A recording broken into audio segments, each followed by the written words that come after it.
kag sa numero 1 sa mga balita subong adlaw.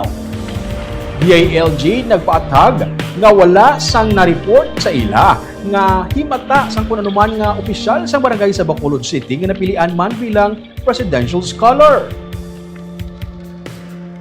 Miyerkules sang aga, tigayon na nga napanagtag sa Bacolod LGU ang tag 200,000 pesos sa 61 ka mga barangay sa syudad sa idalom sang bawat barangay makikinabang program sa gobyerno nasyonal. Sa idalom sa sini nga programa, ginmanuan ang barangay nga magpili sa 5 ka mga graduating upon working students nga mga tagan sa tig 20,000 pesos bilang bulig sa ilang nga pag-eskwela samtang ang nabili naman nga pagagamiton sa mga social civic projects ng tagsa ka barangay. Nagpasiguro si Christian Nagaynay, ang director sa Bacolod City Department of the Interior and Local Government, nga hugot sila nga magabantay sa pag-distribute sang tagsa ka barangay sang among funds. Dugang pa niya, hindi dapat malakip sa scholarship program ang mga himata sa mga opisyales sang barangay. Antes pa man ginrelease sa barangay ang pondo, ginsapol na sang DILG kag sang LGU ang mga punong barangay agud masiguro nga mahatag sa husto nga mga benepisyaryo ng scholarship.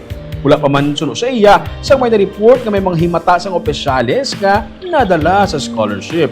Una nga ging klaro ni Bacolod City Mayor Greg Casataya nga ang barangay mismo ang may kapasidad nga magpili sa ilang mga scholars. Nangin kontrobersyal ang piniliay sa presidential scholars matapos nga may pila ka mga kapitan sa Negros Occidental nga ginreklamo tungod ila mismo kabataan o kunhimata ang nakakuha sa tig 20,000 pesos pero tigayo na ini nga ginpangbalik.